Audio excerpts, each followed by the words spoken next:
Caros amigos da Iniciativa Condor, no episódio de hoje da nossa série de vídeos sobre o Império Espanhol, falaremos sobre a conquista do Reino Muçulmano de Granada. As relações do Reino de Granada com o Reino de Castela nunca foram lá muito boas. Estando confinados ao sul da Ibéria e sendo o último reino islâmico da região, o Reino de Granada pagava tributos ao rei de Castela e era um reino famoso pelo comércio que fazia no Mediterrâneo. Entretanto, mesmo com a situação de vassalagem, eram comuns escaramuças entre ambos os reinos, especialmente quando tropas granadinas a cavalo sequestravam jovens cristãs próximo da fronteira, a fim de torná-las concubinas na corte do emir. O Reino de Granada também não era um adversário fraco, a despeito de seu território ser menor que o de Castela. Sendo um reino rico e com um exército consistente, o emirado controlava com facilidade revoltas internas e mantinha o reino unido. Entretanto, tudo começa a mudar quando o emir da época, Mulai Hassen, se apaixona por uma das jovens cristãs que ele mesmo raptou, Isabel de Solís.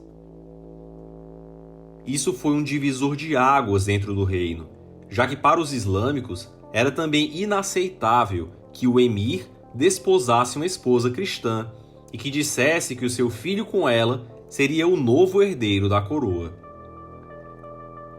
Isso fez com que o jovem Boabdil, filho de Mulai Hassen, conspirasse contra o emir e que uma grande insatisfação se alastrasse pelo reino. Entretanto, o emir logo ataca e conquista a cidade de Zahara das mãos cristãs.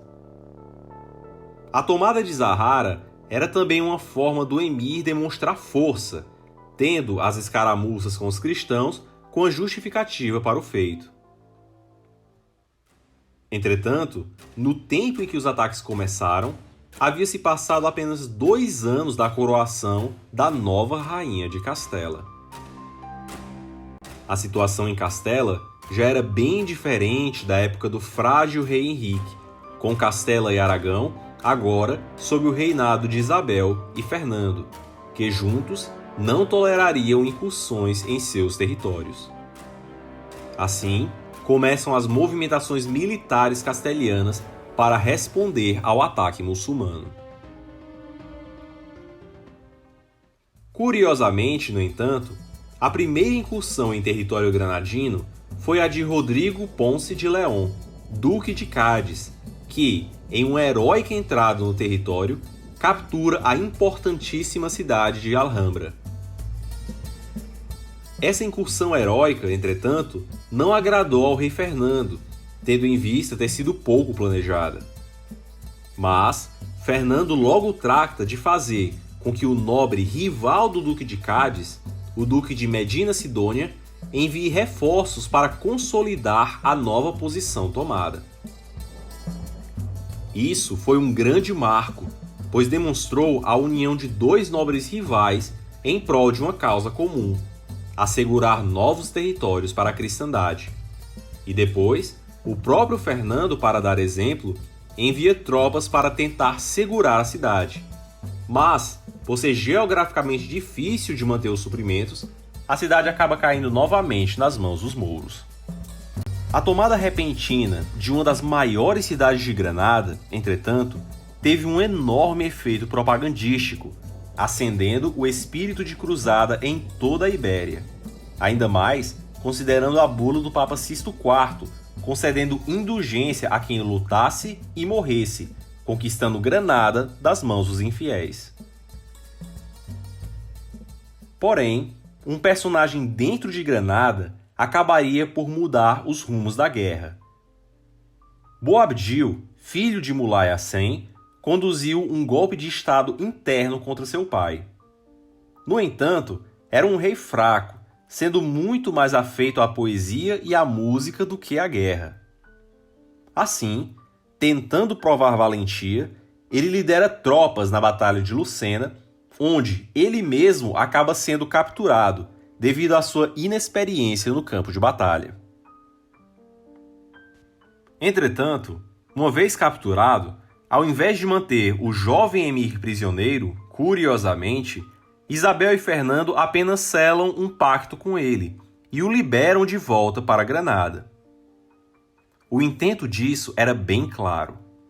Liberando Boabdil, este iria continuar conspirando contra seu pai. Mantendo ele preso, este se fortaleceria. Além disso, era interessante para Isabel e Fernando um rei fraco ocupando o trono de Granada.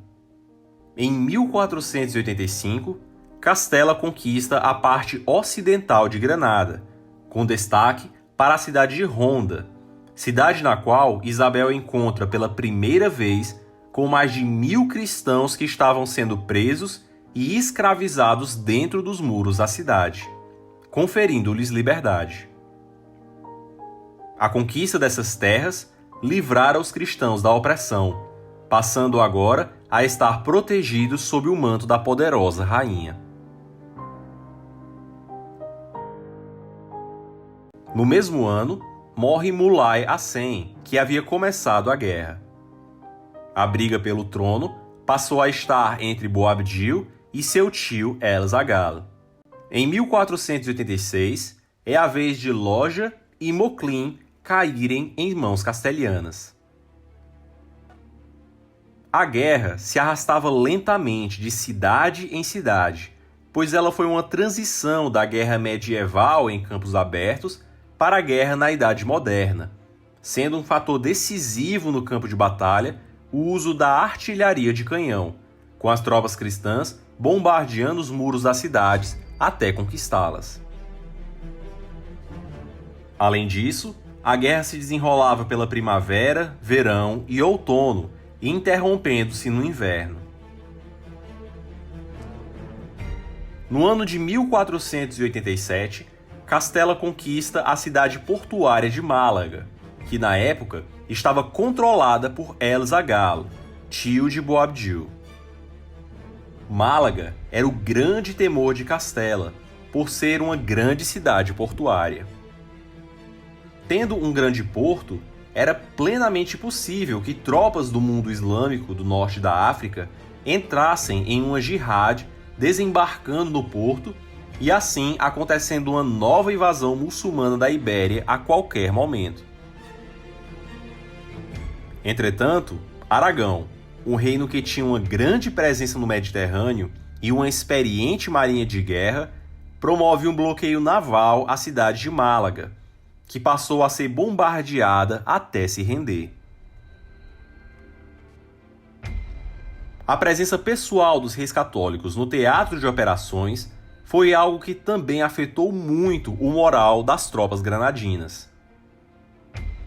Enquanto os reis titulares de dois grandes reinos estavam ali, na frente de combate, os granadinos se defendiam com líderes que se matavam uns aos outros e conspiravam uns contra os outros. Em 1488 e 1489, Castela avança com grande facilidade pelo território granadino, conquistando amplas possessões a leste e cercando por completo o reino, cortando também o fornecimento a partir do litoral. A partir de então, Isabel promove um pesado cerco à cidade de Granada. O emir Boabdil, entretanto, ainda acreditava que reforços viriam do norte da África, o que de fato nunca ocorreu. O desespero ainda era maior ao saber que Isabel e Fernando construíram uma verdadeira cidade ao lado de Granada, chamada Santa Fé, que serviria como um acampamento militar permanente do cerco, e de onde também a rainha contemplaria a joia do reino de Granada e rezaria pela nova conquista da cristandade, que em breve seria incorporada ao seu território. Assim, em novembro de 1491, são assinadas as capitulações de Granada, e no dia 2 de janeiro de 1492, o rei Boabdil de Granada entrega as chaves da cidade ao rei Dom Fernando, que, logo em seguida, as entrega para Dona Isabel, que aceita a rendição. Isabel promete ao rei liberdade de culto aos que ficarem e dá a opção a Boabdil de partir para o norte da África levando seus bens, possibilidade que também dá a todo islâmico que quisesse segui-lo. Essa cristianização repentina do território repercutiu diretamente em Roma, com o Papa Alexandre VI promovendo grandes festas em honra aos gloriosos reis espanhóis e atribuindo a Isabel e a Fernando o título de Suas Católicas Majestades, passando o casal a ser conhecido em toda a cristandade com esse nome, símbolo de heroísmo e virtude. Além disso, por meio do decreto de Alhambra, Isabel também determina a expulsão dos judeus do território castelhano. Entretanto, aqueles que abraçassem a fé cristã poderiam permanecer com seus bens e propriedades. Assim, parte dos judeus migra de Castela e outra parte se batiza, passando a ser denominados como cristãos novos, ou seja, aqueles que recentemente tinham abraçado a fé. A honraria de reis católicos, dada pelo Papa, foi de suma importância, uma vez que o navegador genovês Cristóvão Colombo, a serviço de Castela, acabara de voltar do Oceano Aberto, alegando ter chegado às Índias navegando pelo oeste. No mesmo ano de 1492, Castela dominara o reino ao sul e ilhas a oeste, no longínquo Oceano Atlântico, com seu grande navegador. Mas esse feito, ocorrido no reinado de Suas Católicas Majestades, só será referido no próximo episódio.